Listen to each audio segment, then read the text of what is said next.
excited to see me today. Alrighty. Good afternoon, everybody, and happy Monday. Let's get to it, and we'll begin with a few scheduling announcements today. President Trump will be hosting the Canadian Prime Minister Mark Carney tomorrow for a working meeting here at the White House. On Thursday, the president will host his 8th cabinet meeting alongside his incredible team. Also on Thursday afternoon, President Trump will host the president of Finland, Alexander Stubb, for a working meeting here at the White House. The president also wanted me to relay his congratulations to Japan for electing their next prime minister, a highly respected person who also happens to be the first female to hold the position for our great ally. While President Trump continues to negotiate peace deals, meets with world leaders, and celebrates the 250th birthday of our United States Navy, as you saw he and the First Lady do just yesterday, Democrats, unfortunately, are continuing to play political games. And we are now in day 6 of the Democrat federal government shutdown. Millions of American federal workers are under enormous financial stress as a result, wondering how they will pay their bills and take care of their families. If the Democrats do not vote to open the government tonight, federal workers will not receive their next full paycheck. Additionally, the special supplemental nutrition program for women, infants, and children will run out of federal money very soon. This program provides vouchers to buy infant formula, fresh fruits and vegetables, and other healthy foods for low-income families. It can be easily fully funded if Democrats simply vote tonight to reopen the government. Also, our incredible military service members who risk their lives to preserve and defend our country are now working without pay and will miss their next paychecks if this Democrat shutdown does not end tonight. The Republican-backed clean and nonpartisan funding bill fully funds this important food aid program, gets our troops paid, and reopens the government. So all of this begs the question, what is the Democrat ongoing shutdown truly about? The sad truth, we believe, is that the Democrats intentionally shut down the government and are inflicting this pain on American citizens to try and demand free health care for illegal aliens. Of course, this is an indefensible and truly radical policy to be in favor of, let alone to use as the primary reason to shut down the United States government.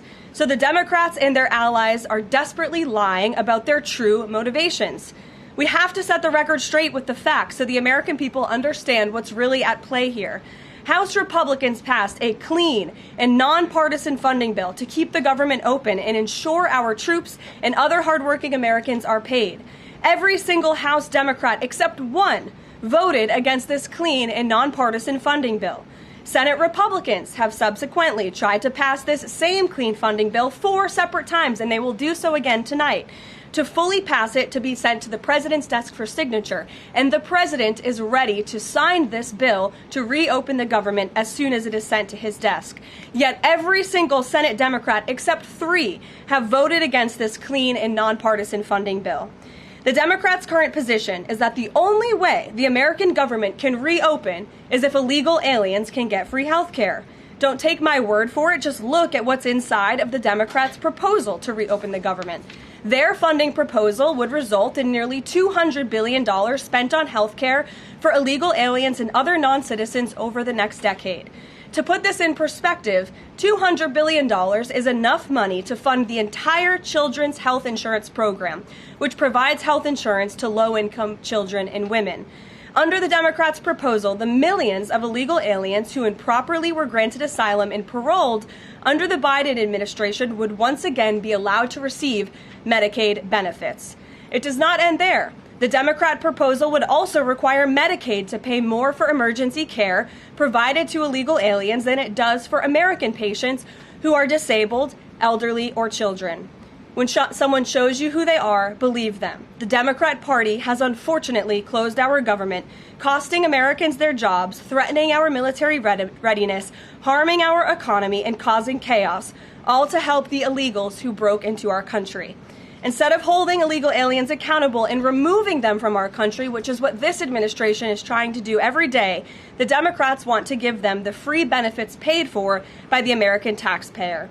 Democrats in 2025 are for illegal aliens first and Americans last. This is the reality we are unfortunately facing right now in Washington, D.C. President Trump and Republicans will not give in to these radical demands. The President and Republicans have a sacred responsibility to serve and protect the interests of their constituents, the American people. That's why we are backing a clean and nonpartisan funding bill with no strings attached to reopen the government. Democrats should do what they did 13 separate times under Joe Biden and vote for this exact same type of funding bill. Now the Senate will vote tonight for the 5th time to reopen the government on the 6th day of this shutdown. All we need are an additional 5 Democrat senators to end this madness and vote for the clean funding bill to reopen the government. If you are an American watching at home right now, call your Democrat senators and tell them to do the right thing and end this shutdown. With that, I will take your questions. Here in our new media seat today, we have Elizabeth Mitchell from the Daily Signal. Elizabeth, thanks for being here, and please kick us off. Thank you for having me. I have 2 questions. First, President Trump told reporters yesterday that firings of federal employees are taking place right now. In which departments have people already been fired from their federal jobs due to the shutdown? The president was referring to the hundreds of thousands of federal workers who have been furloughed as a result of this federal government shutdown, both here at the White House and across the entire federal government, at agencies across the board. There are federal workers who are staying home. Many of them work in the White House. You know them. Some of them sit just behind me at those desks. They are unable to show up to work right now because the Democrats chose to shut the government down. And so we're already, unfortunately, seeing the consequence of this. And then, of course, the Office of Management and Budget is continuing to work with agencies on who, unfortunately, is going to have to be laid off if this shutdown continues. And Secretary Robert F. Kennedy Jr. said the FDA was required by federal law to approve the new abortion pill last week. Is the administration considering steps to undo this in light of requests from pro-life Congress members and organizations? I think Secretary Kennedy and the Department of Health and Human Services, as I addressed in the briefing last week, were following the law, and we will continue to do so. As I said last week as well, it's not an endorsement of this drug by any means. It's just a law that they were following. Jennifer. We heard you say that you want people to call their Democratic senators. Is the president calling Democratic senators himself? Can you say what he's doing today to resolve the shutdown? Yep, I was just in the Oval Office. He was on the phone with Speaker Johnson. He's also spoken with the Senate Majority Leader, who are in touch with, of course, moderate Democrats and Democrats across the board, who we understand hopefully want to do the right thing by their constituents to reopen the government. So the president is being kept very well apprised of the ongoing shutdown on Capitol Hill. And of course, his position is very clear. There's nothing to negotiate, just reopen the government, and then we can talk about all the important issues facing our country. So he hasn't called specific members of Congress? Not to my knowledge, no. And then on the Affordable Care Act, is he willing to give more, to share more on what he'd like to negotiate on the Affordable Care Act later? Is he willing to say specifically what he would like and when? Look, the president is definitely committed to fixing and improving our healthcare system. You saw it again last week when he had one of the largest pharmaceutical companies in the world coming into the Oval Office and promising to lower drug prices by 200, 300, 100% in many cases for various types of drugs for American patients. That is a huge fix to a broken system that has been ripping off the American people for far too long. So the president's very committed to this. But right now, we need to reopen the federal government, and the president is remaining very firm in that position. Catherine. If the vote fails in the Senate today to reopen the government, would that trigger layoffs? Look, again, we hope that the vote will not fail because this administration wants to reopen the government. We don't want to see people laid off. But unfortunately, if this shutdown continues, layoffs are going to be an unfortunate consequence of that. Is there a timing for when that would happen? Well, look, we'll see how the vote goes tonight. And can you confirm, is the White House floating a proposal to cap Obamacare subsidies by denying them to new enrollees? I have not seen a proposal like that. Emily. Thanks, Caroline. The president said yesterday he was considering a phase 2 approach to Venezuela. Is the president considering U.S. boots on the ground or any kind of support of overthrowing Maduro? I won't get into any specific proposals that are being considered by the president and his national security team, but I think we've been pretty transparent and clear in the administration's view of the illegitimate Maduro regime, and the president has taken very unprecedented, tough action to end the illegal trafficking of illicit drugs into our country from Maduro's illegitimate regime. Karoline. Danny, go ahead. Thanks, Caroline. The French government has collapsed again for the fourth time in a year. And I was just wondering if there's any concern in the White House about the kind of ongoing political crisis there, and any thought about whether the President Trump's good friend, President Macron, should either call elections or even resign over that. Well, I can tell you the White House and the National Security Council are very much aware of this situation, but I think it would be imprudent of me to weigh in on French internal politics from the podium, so I will reserve comment on that. Behind you, yes. What is President Trump's expectations for talks today and I guess this week in Egypt? And is there a new timeline that the president is giving all sides to reach an agreement? Yes. There are technical talks happening right now in Egypt amongst Special Envoy Witkoff and Mr. Kushner, as well as their respective parties from all sides. What we saw take place on Friday, and I have not commented on that from the podium yet, is truly remarkable. You've seen all sides of this conflict agree that this war needs to end and agree to the 20-point framework that President Trump proposed. It's an incredible achievement, and the administration is working very hard to move the ball forward as quickly as we can. The president wants to see a ceasefire. He wants to see the hostages released, and the technical teams are discussing that as we speak to ensure that the environment is perfect to release those hostages. They're going over the lists of both the Israeli hostages and also the political prisoners who will be released, and those talks are underway, and the president is very much on the ball and is being apprised of this situation. President given a Sunday evening deadline. Obviously, the negotiations have extended that, I imagine. What is that new deadline? Does the president have a time frame in mind to see this phase implemented? Well, the Sunday evening deadline was to hear back from Hamas on the proposal one way or another. And of course, on Friday, Hamas put out a very clear statement in the president's view that they accept the president's framework, and that's why those technical talks are now underway. But again, we want to move very quickly on this, and the president wants to see the hostages released as soon as possible. Steve. How long do you expect those technical talks to last, Caroline? I don't want to draw a red line up here, Steve. Of course, it's very important, as I just mentioned, that we get this done quickly. That's how the president's team feels, so we can get some momentum, get the hostages out, and then move to the next part of this, which is really ensuring that we can create a lasting and durable peace in Gaza and ensure that Gaza is a place that no longer threatens the security of Israel or the United States. What do you expect to be on the agenda for the president's meeting with the Prime Minister of Canada tomorrow? I'm sure trade will be a topic of discussion tomorrow and all of the other issues that are facing both Canada and the United States. I know the president looks forward to having that discussion with Carney in the Oval Office. Caitlin. Thanks, Caroline. I have two questions. On the layoff of federal workers, potentially, the president said yesterday that Democrats will be to blame if federal workers lose their jobs. Historically, though, in past shutdowns, workers have been furloughed, but they have not been laid off en masse. So wouldn't that be the president's call to lay people off? As I've said repeatedly, Caitlin, this conversation about layoffs would not be happening right now if the Democrats did not vote to shut the government down. And as I also said last briefing as well, we are $37 trillion in debt, and the government is not receiving any cash. So someone has to look at the balance sheet and be good stewards of the American taxpayer dollar. And layoffs are an unfortunate consequence of that. Term, for example. Well, as I'm telling you now, this administration is focusing on checking the balance sheet and ensuring we're doing the right thing by the American taxpayer. And again, these conversations about layoffs would not be happening in the White House today if not for the Democrat shutdown. And they have a choice to change that. They have another opportunity tonight to do the right thing to reopen the government. Joey. Judge over the weekend. Sorry, my second question. A federal judge over the weekend that the president had appointed to the bench in his first term in office basically argued that he could not deploy other states' National Guards to Portland. Basically said that it was untethered, his argument, to what is actually happening on the ground. Which local officials in Portland have said that the National Guard is needed there?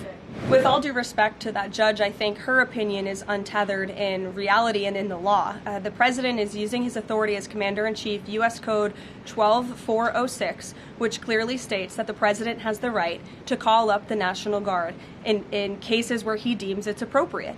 And if you look at what has happened in Portland, Oregon, for more than 100 nights, I was talking to our law enforcement team about it this morning, for more than 100 days, night after night after night, the ICE facility has been really under siege by these anarchists outside. They have been disrespecting law enforcement. They've been inciting violence. We saw, again, a guillotine rolled out in front of this federal building. And so the president wants to ensure that our federal buildings and our assets are protected.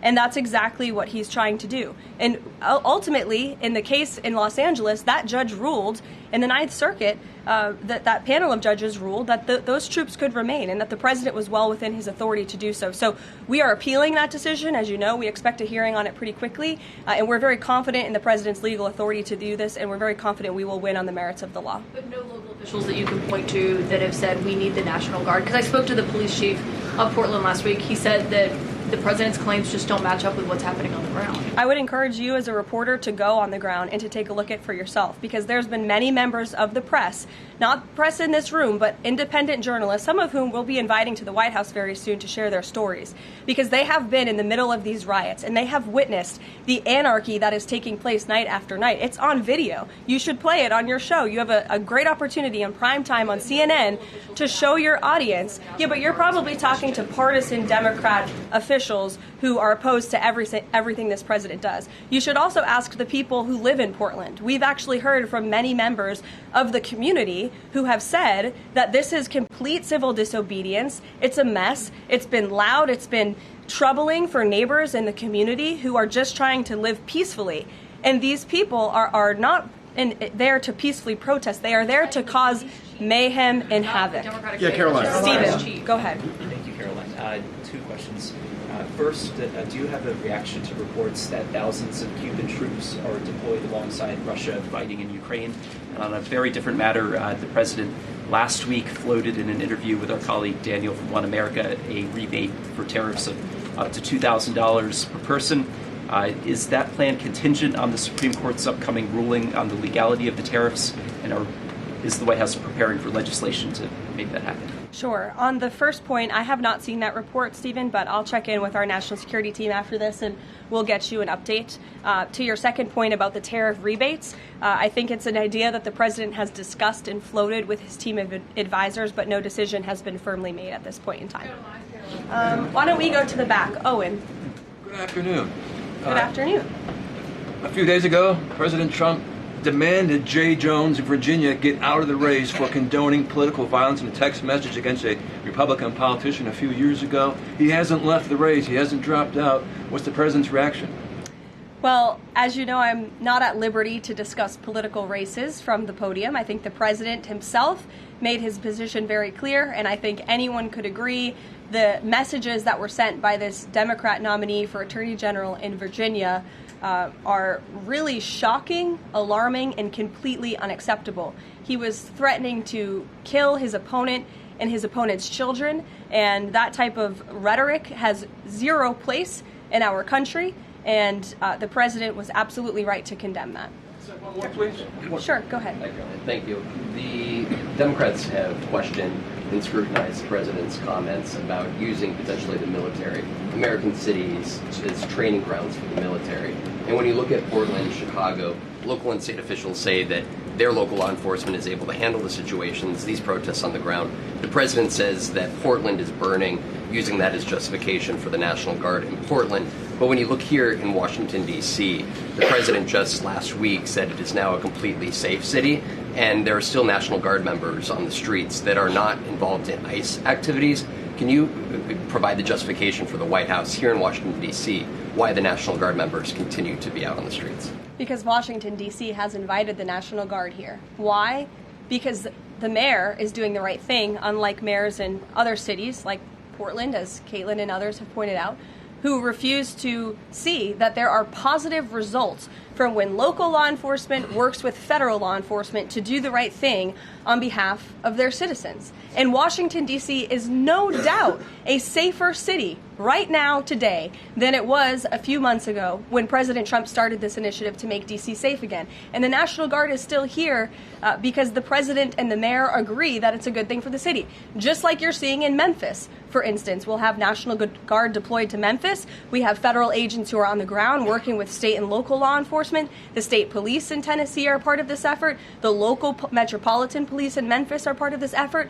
State and local law enforcement and federal law enforcement should be working together. And it's a shame that we see in some cities across the country that their mayors are just simply refusing to cooperate because they don't like Donald Trump. And that's what this boils down to. And I don't think any American would disagree that Chicago needs more law enforcement reinforcements, that they need more resources. Look at this headline from over the weekend. At least 30 people shot during the weekend in Democrat-run Chicago. 5 of them were killed in one weekend. This is completely unacceptable, and the president wants to make American cities safer, and he's willing to work with anyone to do it. If the courts allow you to ultimately send in the National Guard into Chicago and Portland, do Democrats not have reason to be concerned that there are long-term plans by this administration to keep U.S. military or the National Guard in American cities, like what we're seeing here in Washington? Why should they be concerned about the federal government offering help to make their cities a safer place? They should be concerned about this. They should be concerned about the fact that people in their cities right now are being gunned down every single night. And the president, all he's trying to do is fix it. And there has been a complete smear campaign by the Democrats and the media, quite frankly. I was reading Political Playbook this morning, one of the most inside the Beltway newsletters you can find. And you guys are framing this like the president wants to take over the American cities with the military. The president wants to help these local leaders who have been completely ineffective in securing their own cities. And we have already seen there's a positive formula for that. Look at Washington, D.C. The murder rate has declined significantly. Our streets are safer. People who live here feel safer. All of you in this room, I know you do. You just won't admit it. And it's a proven system that works, and the president wants to make America's cities safe again. And I don't think there's anything wrong with that. Michael. Thank you, Karoline. 2 questions, if I may. Because the mayor wants them. Michael. These talks in Egypt, if Hamas does agree to relinquish power and give it up, cede power to this transitional technocratic government, if that does happen, would the Trump administration then recognize a Palestinian state? Look, I don't want to get ahead of the technical talks right now, Michael. They're extremely sensitive. They're taking place, again, as we speak, and there's a lot of, there's many things to discuss, of course. This is hopefully we expect and we hope going to be one of the greatest peace deals this world has ever seen. And the Trump administration is working diligently and working very hard to get there. And as I said, Friday, all terms agreed. We have the Arab countries who are working with us. Of course, Israel has been incredible in cooperating with the president's plan and agreeing to it. And we're very hopeful, and we expect that to continue. You tweeted about this over the weekend. Thank you. I was going to you in the blue shirt and tie. Oh, thank you, yes, Karoline. You're welcome. The Daily Mail. Today, the Supreme Court declined to hear Ghislaine Maxwell's appeal. Will Trump rule out granting her clemency? Is that something the White House is considering? It's not something I've heard discussed, and we don't comment on clemency requests that may or may not have been made, but I'm certainly not tracking that one at this point in time. Karoline. Jordan, go ahead. Thank you, Karoline. So we're talking about these radical groups in Portland and Chicago. I know the president has spoken about potentially going after George Soros with RICO charges and for funding all of this violence. Has there been any update on that? And also, is the administration looking into the other nonprofits, maybe taking away their 501c3 status for funding this violence? And I have one more question. Sure. The financial backing of these groups, particularly Antifa, is certainly something the administration is looking into aggressively. And the federal government has never really been mobilized or tasked with doing that. So we're kind of kickstarting that into gear. The FBI is working on it alongside the White House's Homeland Security Task Force. We have our intelligence community looking into this as well. And even the Secretary of Treasury is involved with these matters since they are financial in nature. And we will continue to get to the bottom of who is funding these organizations in this organized anarchy against our country and our government. It's a question the American people have been begging the answer for many years, and we're committed to uncovering it. And when we do, I'm sure you'll be one of the first people to know. Separately, Caroline. Thank you. So Gaza, under the president's plan, is going to be governed by a transitional governance of a technocratic, apolitical Palestinian committee made up of qualified Palestinians and international experts. Now, given how radicalized the Palestinian population is in Gaza and in the West Bank, can you offer some insight or guidance into who are some of these Palestinians that are going to be considered for leadership roles in Gaza, and where you're going to be finding them, and do you have any names? We're not quite there yet, Jonathan. The president believes peace is possible in Gaza, and that's why he presented this detailed and comprehensive plan. The first step of that is securing a ceasefire and releasing the hostages, and then those conversations about ensuring a durable and lasting peace can continue. But what do you need to have peace in a region like Gaza that's been war-torn for far too long? You need security guarantees and you need good governance. And so those will be two of the priorities that this administration is focused on. If I may, the president has said he wants the government to reopen this week in a deal. What's going to happen by the end of the week if there's no deal? What's the White House prepared to do? With no deal with what? To reopen the government. Look, as I said, unfortunately, there's going to be a lot of pain inflicted. There already is on the American public, on our troops who are not being paid, again, on women and young children who depend on critical food assistance. We hate to see this. And in fact, the Office of Management and Budget is trying to do everything they can to find funds to get out the door for these vulnerable populations in our country. Again, we shouldn't be having to do that. The Democrats have a chance to change course tonight. I believe the vote's taking place at 6:30, and we urge Democrat senators to vote to reopen the government and to do the right thing. Thanks, guys.